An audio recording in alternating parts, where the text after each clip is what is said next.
Hello everyone and welcome to Gyan gear series lecture number third. इस लेक्चर में हमारा आज का टॉपिक रहेगा that is metacentric height. तो अगर आप इस लेक्चर में आज पहली बार आ रहे हैं या अगर आप ये वीडियो पहली बार देख रहे हैं तो मैं बता दूं, इंजीनियरिंग क्लासेस के प्लेटफॉर्म पर हमने एक नई सीरीज स्टार्ट की है जिसका नाम है ज्ञान गियर सीरीज, जिसमें हम आने वाले सभी engineering exams, state level exams में जो सभी सब्जेक्ट्स के मोस्ट इंपॉर्टेंट टॉपिक्स हैं उनको कवर अप करेंगे फ्रॉम बेसिक्स टू ब्लूप्रिंट तक। एंड ये मेरा क्लेम रहेगा, दिस इज माय गारंटी, ये मेरा ओपन चैलेंज रहेगा। कॉन्सेप्ट समझने के बाद आप कोई भी क्वेश्चन लगाइए, 101% आपसे लगेगा। हमने दो वीडियोस ऑलरेडी कवर अप की हैं, जिसमें एक में हमने फ्लूइड हाइड्रोस्टैटिक्स एंड सेकंड में हमने बायोन्सी के बारे में बात किया। आज हम मेटा सेंटर के बारे में बात करेंगे। एंड उससे पहले मैं बता दूं कि हमारा एक नया बैच ई स्टार्ट होने वाला है फॉर सिविल स्टूडेंट्स। ये बैच 4 दिसंबर से स्टार्ट होगा। ऑनलाइन ऑफलाइन सेपरेट बैचेस रहेंगे, not a hybrid batch. Online students के लिए एक सेपरेट बैच रखा जाएगा एंड ऑफलाइन स्टूडेंट्स का एक सेपरेट बैच कंडक्ट करवाया जाएगा। ऑलरेडी हमारे बैचेस रनिंग है, मॉर्निंग आफ्टरनून इवनिंग तीनों स्लॉट्स में। ये नया बैच है, फ्रॉम बेसिक से हम लेके चलेंगे एंड इस बैच का टारगेट होगा फॉर जेकेएसएसबी जेई एस्पिरेंट्स। तो जितने भी जेकेएसएसबी जेई एस्पिरेंट्स हैं, अगर वो फ्रेश बैच में एनरोल होना चाहते हैं, दिस इज द डेट, आप आ सकते हैं एंड हमारे गिवन नंबर्स पे इंक्वायरी ले सकते हैं। गिवन नंबर्स डिस्क्रिप्शन में प्रोवाइडेड है, लिंक प्रोवाइडेड है ऐप का। आप चाहें तो ऑनलाइन के लिए भी वहां पर देख सकते हैं। लेक्चर्स, डेमो लेक्चर्स सभी available. You can consider this lecture as your demo lecture, जिसमें सब कुछ करवाया जाएगा। और हमारे एंड से किसी भी बैच में अगर आप पढ़ेंगे, आई कैन एश्योर यू कि कॉन्सेप्ट फ्रॉम बेसिक करवाए जाएंगे। सभी फैकल्टीज एक्सपीरियंस्ड हैं। रेगुलरली आपके टेस्ट रहेंगे, इस पैकेज में सब कुछ कवर अप होगा।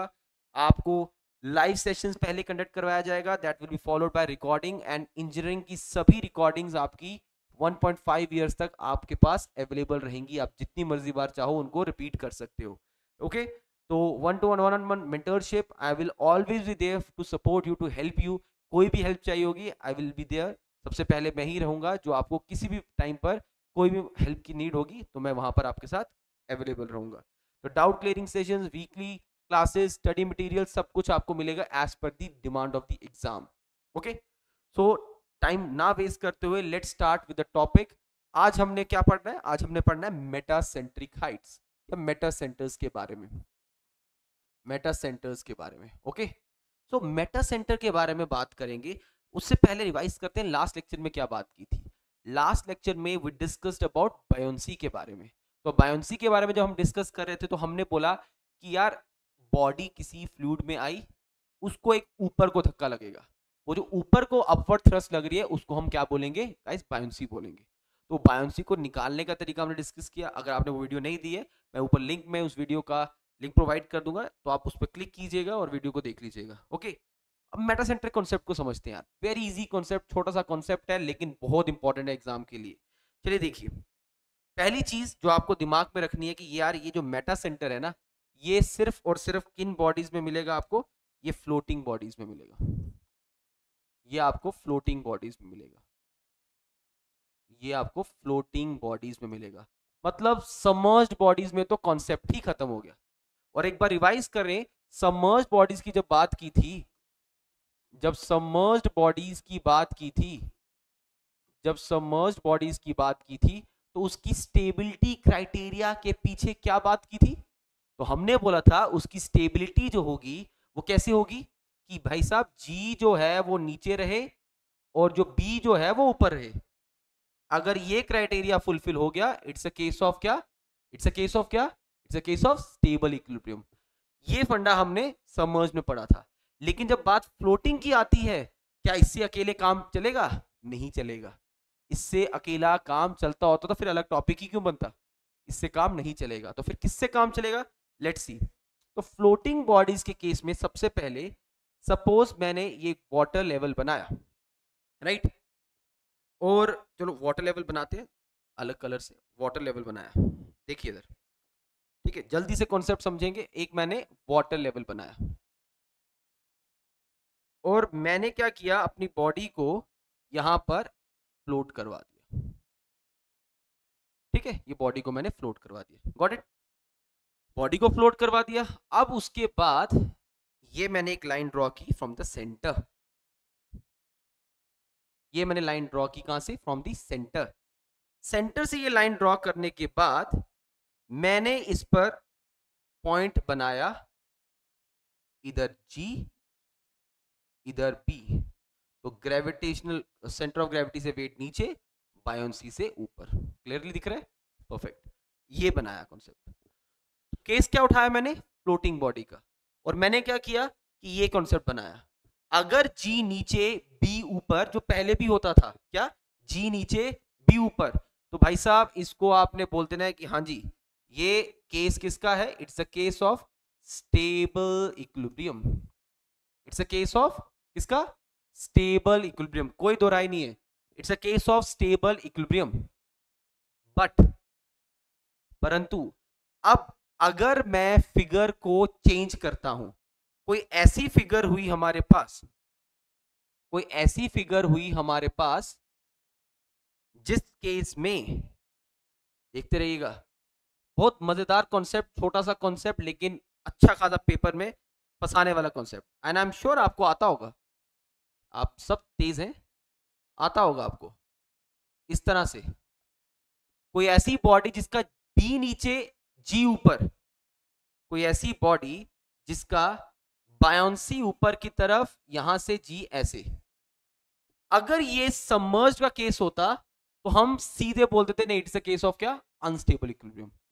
अगर ये सबमर्ज्ड का केस होता तो हम सीधे क्या बोलते थे, बिना कुछ सोचे समझे, it is a case of unstable equilibrium. But in the case of floating bodies, हाँ जी नीचे बी ऊपर वो तो भाई है ही स्टेबल, लेकिन अगर बी नीचे जी ऊपर तो you cannot say directly that it is a case of क्या, unstable. You cannot say it's a case of क्या, अनस्टेबल। ऐसा क्यों, अगले 5 मिनट में पता चल जाएगा। पहले बात समझ आई, मैंने क्या बोला कि अगर जी नीचे बी ऊपर था तो आप इमीडिएटली बोल सकते हो कि yes it is stable, but अगर बी नीचे जी ऊपर, you cannot say that it's a case of क्या, अनस्टेबल इक्विलिब्रियम। क्यों, क्योंकि यहां पर एक नई टर्म आने वाली है, मेटा सेंटर। चलो आई होप ये देख लिया आपने, आगे चलते हैं।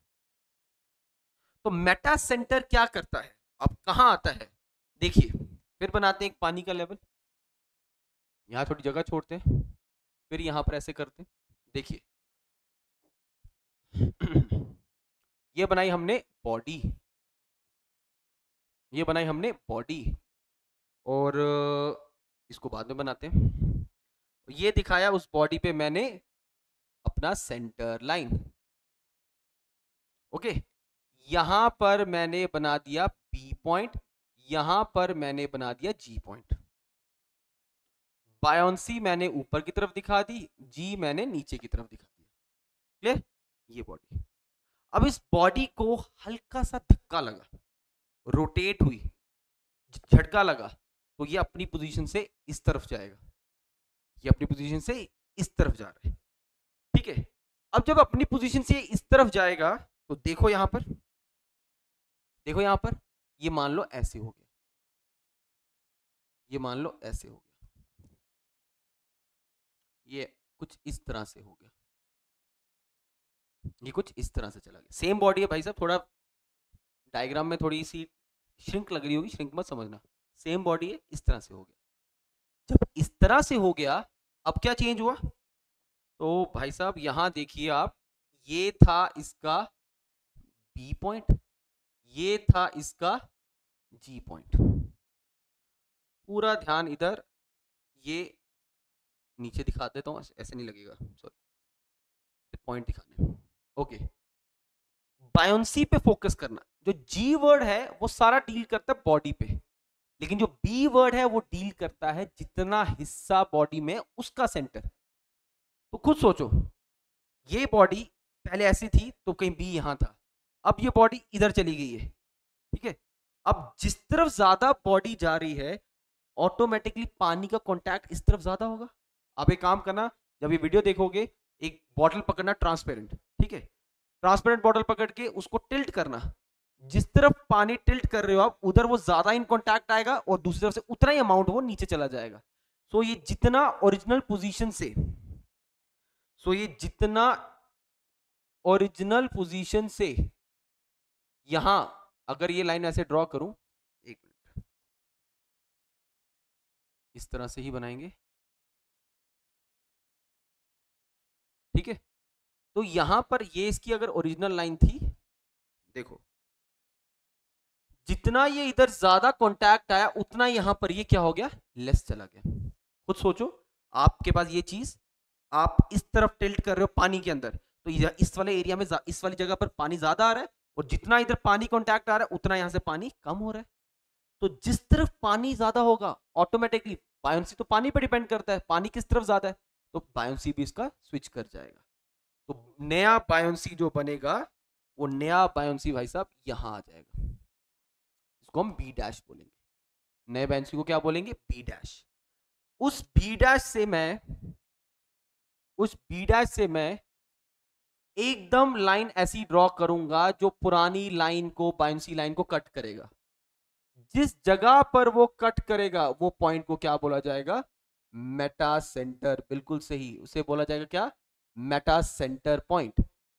मेटा सेंटर एक ऐसा पॉइंट है before rotation centre line and after, sorry, before rotation buoyancy line and after rotation buoyancy line, जहां उसको कट करती है उस पॉइंट को हम क्या बोलते हैं, मेटा सेंटर।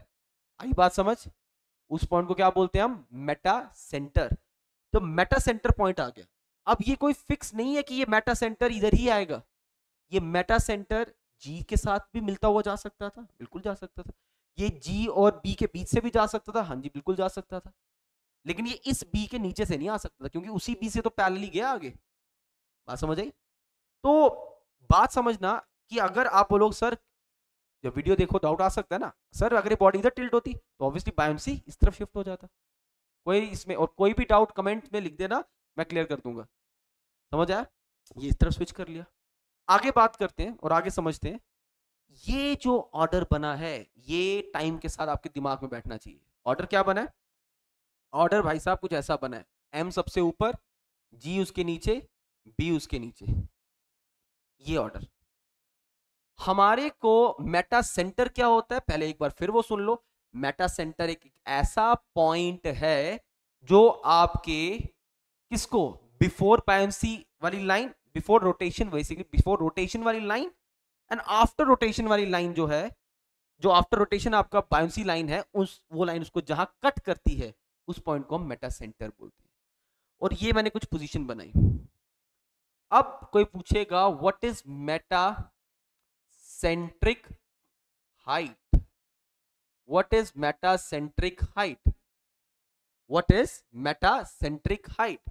तो दोस्तों मेटा सेंट्रिक हाइट क्या है उसको एक बार देखो, इस कलर से दिखाता हूं। ये चीज जी एम जो डिस्टेंस है इसे मेटा सेंट्रिक हाइट बोलते हैं। मतलब ये जो डिस्टेंस है इसे क्या बोलते हैं, metacentric height. Distance from G से एम तक के डिस्टेंस को मेटा सेंट्रिक हाइट बोलते हैं। तो मेटा सेंट्रिक हाइट कैसे निकलेगा, तो प्यारे दोस्तों मेटा सेंट्रिक हाइट निकलेगा बी एम माइनस बी जी। इस बी एम वाली टर्म में से, मतलब यहां से यहां तक का जो डिस्टेंस है बी एम वाली टर्म में से आप बीजी वाली टर्म माइनस कर दो। ऑब्वियसली अगर आपको बी से एम तक का डिस्टेंस पता है और आपको बी से जी तक का डिस्टेंस पता है, तो आप आराम से क्या निकाल सकते हो, जीएम निकाल सकते हो। So metacentric height GM it is equal to किसके, BM minus BG, BM minus BG. I hope it is clear, metacentre समझ आ गया। तो एक बार मैं फिर रिपीट करूं कि अगर फ्लोटिंग के केस में जी नीचे है और बी ऊपर है तो वो भाई सोचना नहीं स्टेबल है। लेकिन अगर बी नीचे जी ऊपर है तो उसको आप अनस्टेबल नहीं बोल सकते, बिकॉज एक नया पैरामीटर आ गया in the case of floating body, जिसका नाम क्या था, इसका नाम था मेटा सेंटर। और ये जो मेटा सेंटर है, जो मेटा सेंटर है ये कैसे बनता है, ये मेटा सेंटर बनता है, हमने आज डिस्कस किया, जब बॉडी को रोटेट करोगे, बायोंसी शिफ्ट हुआ, old buoyancy line new buoyancy line जहां पर काटेगा उस पॉइंट को बोलेंगे मेटा सेंटर। इसकी पोजीशनिंग के हिसाब से पता चलेगा कि क्या ये स्टेबल है, अनस्टेबल है या न्यूट्रल है। तो वो क्या पोजीशनिंग है इसकी, जीएम, देखते रहो, जीएम बीएम माइनस बीजी। अगर जीएम का आंसर पॉजिटिव आता है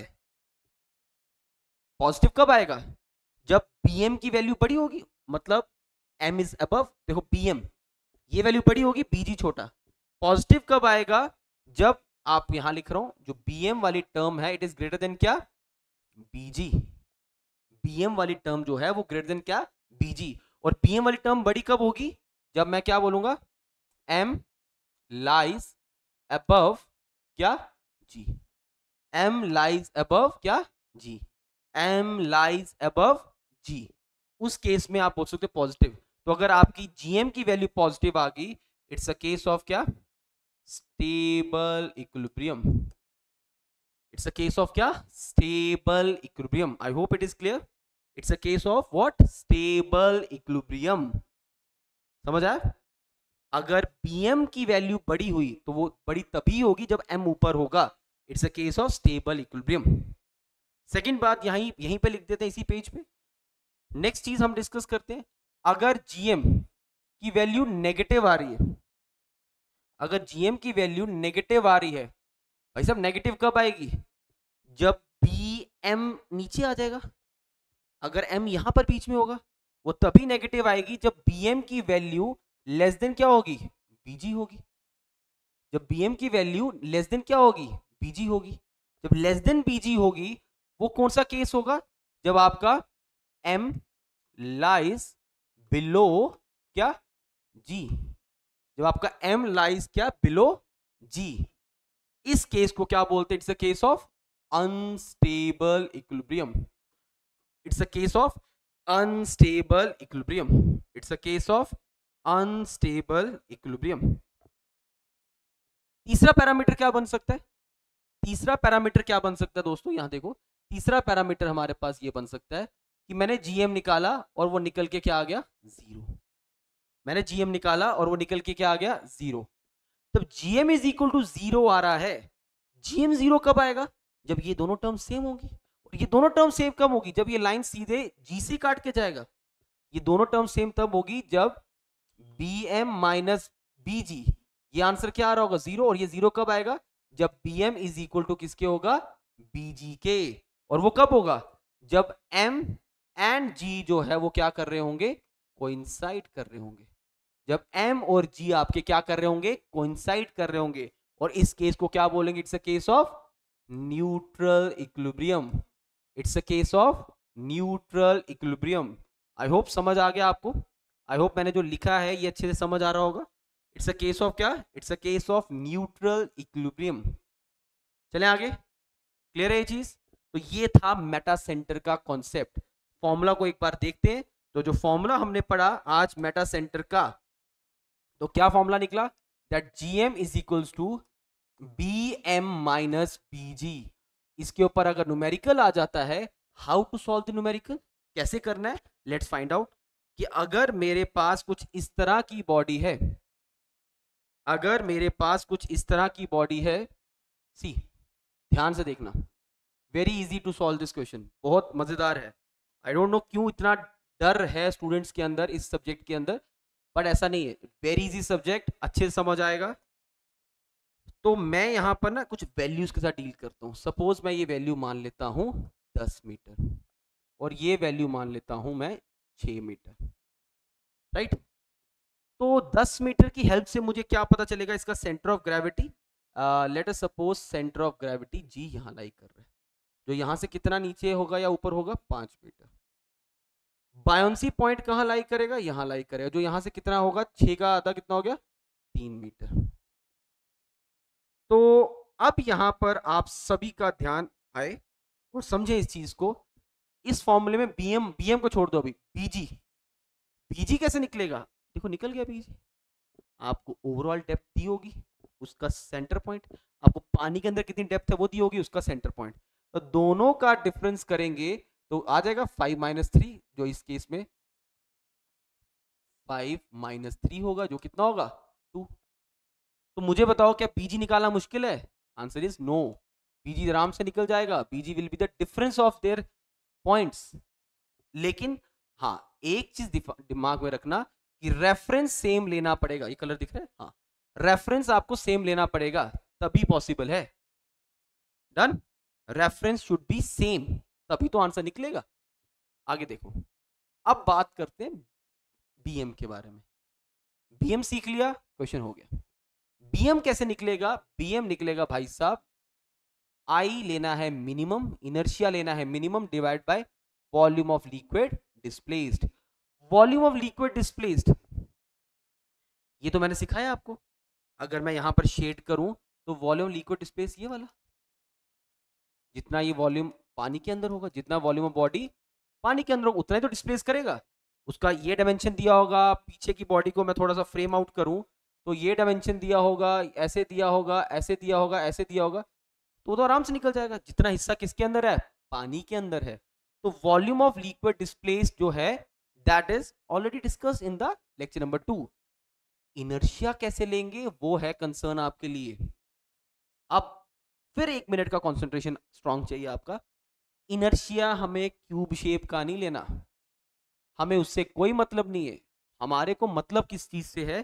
अगर अभी I don't have a glass, अगर मेरे पास इधर ग्लास हो, उस ग्लास में पानी हो, मुझे ग्लास का शेप सिलेंड्रिकल है, मुझे उससे मतलब नहीं है। मुझे मतलब है जहां पानी पड़ा है ग्लास के अंदर वो कैसा शेप है। पानी सर्कल शेप बना रहा है तो मुझे सर्कल का इनर्शिया समझना। इधर इधर पानी कांटेक्ट में है, देखना इधर समझना जो मैं बता रहा हूं। ऐसे आ रहा है, पीछे से ऐसे बॉक्स आ रहा है, तो समझने की कोशिश पूरी होनी चाहिए आपकी तरफ से। ऐसे ऐसे ऐसे ऐसे चारों तरफ पानी लग रहा होगा ना, चारों तरफ पानी लग रहा होगा, तो जो शेप वो बना रहा है वही इनर्शिया, इरिस्पेक्टिव ऑफ फिगर नहीं, इरिस्पेक्टिव ऑफ जितनी बाउंड्री के साथ पानी कनेक्टेड होगा दैट विल बी इनर्शिया। अब आप देखो ये कैसी शेप है? रेक्टेंगुलर। तो इस अगर मान लो suppose this is B and this is D, तो रेक्टेंगल का एक फॉर्मूला बनेगा, या तो बी डी क्यूब बाय 12 या तो बनेगा डी बी क्यूब बाय 12। दोनों में से जो मिनिमम वैल्यू होगी विल चूज दैट। अगली एक एग्जांपल और देखो, एक एग्जांपल और देखो, अपने आप समझ जाओगे, परेशान नहीं होना, बिल्कुल परेशान नहीं होना। ऐसी कोई शेप है, ठीक है, ये आ गया वाटर लेवल, मुझे कोई लेना देना नहीं शेप से, मुझे शेप से कोई मतलब नहीं, मुझे मतलब है जिस जगह पर वो पानी के साथ टच कर रहा है वहां सर्कल बन रहा है, तो मुझे उस सर्कल का एरिया चाहिए, सॉरी इनर्शिया चाहिए। तो सर्कल का इनर्शिया कितना होगा? सर्कल का इनर्शिया कितना होगा ऑलरेडी पता है, पाई बाय 64 d4। इस केस में तो मिनिमम भी नहीं चलेगा क्योंकि सर्कल सिमेट्रिकल फिगर है। एक और बना लेते हैं, एक और केस बनाते हैं। यहां पर अगर सिलेंड्रिकल बॉडी हुई, अगर सिलेंड्रिकल बॉडी हुई, तो सिलेंड्रिकल बॉडी के केस में मुझे बताइए क्या होगा? सिलेंडर से कोई मतलब नहीं है, जिस जगह पर सिलेंडर के साथ पानी कनेक्टेड है वो तो सर्कल ही बना रहा है ना, जहां पर ये सिलेंड्रिकल चीज वो तो सर्कल ही बना रहा है। तो मेरा यहां पर जो इनर्शिया लिया जाएगा वो किसका लिया जाएगा? सर्कल का लिया जाएगा। तो 90% केसेस में, 90% केसेस में मैं आपको ये चीज बता दूं, जो इनर्शियाज होंगे या तो वो रेक्टेंगुलर होंगे या तो वो सर्कुलर होंगे। आई होप इट इज क्लियर। तो कंक्लूजन क्या आया? मेटासेंट्रिक हाइट मैंने सिखा दी, उसको स्टेबल कब बोलेंगे, अनस्टेबल कब बोलेंगे, न्यूट्रल कब बोलेंगे, we discuss that. Also BM कैसे कैलकुलेट करना है? I minimum upon volume of liquid displaced. Volume of liquid displaced आप नहीं निकाल सकते, वो कैसे निकलेगा? वॉल्यूम ऑफ द बॉडी जो सबमर्ज्ड है, ठीक है। बीजी कैसे निकालना है वो भी डिस्कस कर लिया। तो मेटा सेंटर, कंक्लूजन पॉइंट ये पता चला कि मेटा सेंटर जो है ना वो सिर्फ किस में इंट्रोड्यूस होता है? Answer, in the case of floating bodies, right, submerged में नहीं होता। फ्लोटिंग के केस में जी नीचे is not only criteria for the stable equilibrium, उसमें बी नीचे होगा तब भी स्टेबल बोला जा सकता है, इररिस्पेक्टिव कि आप मेटा सेंटर कहां पर है, वो हमने डिस्कस किया। तो पेपर में आएगा क्या मेटा सेंटर सिर्फ और सिर्फ फ्लोटिंग में इंट्रोड्यूस होगा? Answer is yes. I hope it is clear, ये कॉन्सेप्ट समझ आ गया है। और इसमें कोई भी डाउट होगा feel free to drop your message, कुछ भी पूछना है आप पूछ सकते हैं। सो एक बार मैं फिर रिपीट कर दूं, तो हमारे बैचेस जो ऑलरेडी रनिंग है, हमारी ऐप का लिंक डिस्क्रिप्शन में प्रोवाइडेड है, आप वहां जाके हमारे कोर्सेज देख सकते हैं। ए बी बैचेस कंप्लीट है, सी बैच रनिंग है जिसका 50% से ज्यादा सिलेबस कवर्ड है, डी बैच ऑलरेडी स्टार्ट किया अभी जिसमें फ्लूइड मैकेनिक्स चल रहा है, एंड ई बैच हम स्टार्ट करेंगे फ्रॉम 4 दिसंबर। आप किसी भी बैच में एनरोल कर सकते हैं, इवन आप ऑफलाइन आना चाहते हैं हमारे गिवन नंबर्स पे कांटेक्ट कीजिए एंड डायरेक्टली मेरे से बात कीजिए, I will take your queries, जो भी आपको पूछना होगा हमसे पूछ सकते हैं। बहुत ही जल्दी मैं एक वीडियो लेके आने वाला हूँ फॉर द टेस्ट सीरीज, वो भी आप हमारे साथ डिस्कस कर सकते हैं। आप नेक्स्ट किस टॉपिक पे वीडियो चाहते हैं डायरेक्टली कमेंट्स में बता दीजिएगा, I will take your doubt and वो वीडियो मैं डेफिनेटली लेके आऊंगा, mentioning that student also. Next video हम देखते हैं, आई थिंक फ्लूइड काइनेमेटिक्स पे लाऊंगा, बट आप कुछ भी चाहते हैं आप बताइए, will discuss that. Okay, so I hope it is clear. अच्छे से इसको रिवाइज कीजिएगा एंड इसके जाके क्वेश्चंस लगाइएगा, इट्स माय गारंटी क्वेश्चन सब लगेंगे। कोई भी क्वेरी होगा डायरेक्टली पूछिएगा एंड स्टार्ट प्रिपरेशन। बहुत सीरियस होकर प्रिपरेशन कीजिएगा, बिकॉज ये लाइफ चेंजिंग मूवमेंट है, इसके बाद आपको शायद ही चांस मिले। Okay, so all the very best, जय हिंद जय भारत।